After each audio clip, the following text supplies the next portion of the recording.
வணக்கம் ஃப்ரெண்ட்ஸ், நான் உங்கள் மனோ எலக்ட்ரானிக்ஸ் கரூர் நண்பர்களே. இன்றைக்கி டேபிள் ஃபேனை ஃபுல்லாகவே எப்படி செக் பண்ணுறது அப்படிங்கிறத அந்த வீடியோவில் நம்ம ஸ்டெப் பை ஸ்டெப்பாக பார்த்துருவோம் நண்பர்களே. ஸோ இந்த மாதிரி உங்களுக்கு ஃபஸ்ட்டு ஃபேன் சர்வீஸ்க்கு வருது அப்படின்னா நீங்கள் இந்த மாதிரி லீடை மூணையும் எடுத்துக்கோங்க. ஸோ மூணையும் எடுத்துகிட்டு இதில் ஓம்ஸ் வேல்யூ செக் பண்ணணும். எப்படி செக் பண்ணுறதுங்கிறத நம்ம செக் பண்ணி காட்டுறேன் பாருங்கள் நண்பர்களே. இந்த ரெட் ஒயர் தான் உங்களுக்கு சப்ளை ஒயரு. ஸோ இந்த ஒயரில் மீட்டரை கண்டினியூட்டி மோடில் போட்டுருங்க.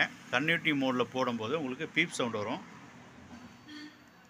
லைட்டாக தான் வருது. இதில் உங்களுக்கு உங்கள் மீட்டரில் நல்லா சவுண்டு அதிகமாகவே வர வாய்ப்பு இருக்குது. கண்டினியூட்டி மோடில் போட்டுட்டு ஸோ ரெட்டுக்கும் பிளாக்குக்கும் வைங்க. ஸோ வேல்யூ பார்த்திங்கன்னா 237 உங்கள் அடுத்ததாக பார்த்திங்கன்னா மஞ்சளுக்கு வைப்போம். ஸோ மஞ்சளுக்கு வைக்கும்போது ஓம்ஸ் வேல்யூ வெறும் 63 தான் வருது.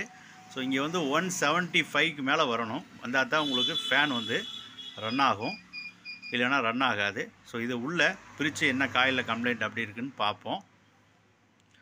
இப்போ நல்லா இருக்கக்கூடிய காயிலையும் உங்களுக்கு நான் செக் பண்ணி காட்டுறேன். இது பார்த்திங்கன்னா 14 ஸ்லாட் உள்ளது. இதில் உங்களுக்கு பாசிட்டிவ் ஒயரில் ஜாயின் பண்ணியிருக்கிறேன். ஸோ நெகட்டிவை நம்ம டச் பண்ணோம் அப்படின்னா உங்களுக்கு ஓம்ஸ் வேல்யூ எவ்வளோ காமிக்குது அப்படின்னா 237 வருது நண்பர்களே. ஸோ இது கரெக்டான வேல்யூ. ஸோ மஞ்சளுக்கு டச் பண்ணி பார்த்தோம் அப்படின்னா 174 வருது நண்பர்களே. 34 இது சரியான வேல்யூ. ஸோ இந்த காயில் பார்த்திங்கன்னா நல்ல கண்டிஷனில் இருக்குது. இதுக்குள்ளே என்ன பிரச்சனை அப்படிங்கிறத நம்ம உங்களுக்கு ஸ்டெப் பை ஸ்டெப்பாக கழட்டி பார்த்துருவோம் நண்பர்களே. கெப்பாசிட்டர் செக் பண்ணுறது சிம்பிளாகவே நம்ம செக் பண்ணிக்கலாம். அது ஒரு பெரிய விஷயமே இல்லை. ஸோ உங்களுடைய டைரெக்டாகவே நம்மளுடைய ஏசி சப்ளையில் உங்களுக்கு இப்படி செக் பண்ணிவிட்டு ஸோ இது ரெண்டையும் டச் பண்ணிங்கனாவே உங்களுக்கு தெரிஞ்சிடும். பார்த்திங்கன்னா சவுண்டு வந்துச்சு.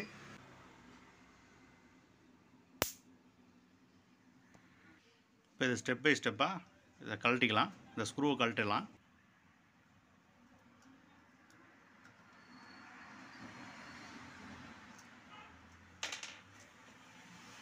ஃபஸ்ட்டு இதில் உரசி ஓடி இருந்துருக்கு.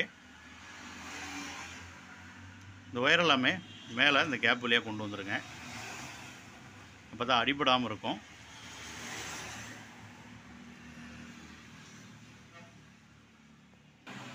இந்த மாதிரி கொண்டு வந்துடுங்க.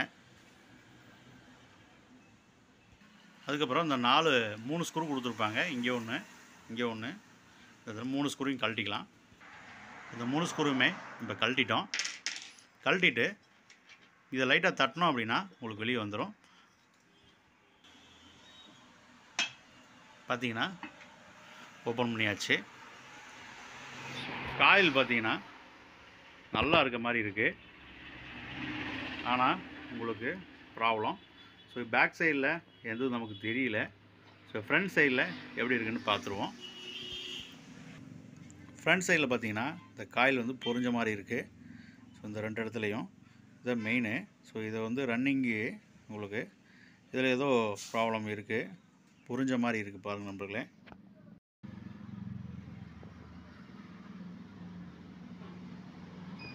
இதனால் கூட இந்த பிரச்சனை வரலாம், இந்த ஓம்ஸ் வேல்யூ குறையிறதுக்கான காரணம்.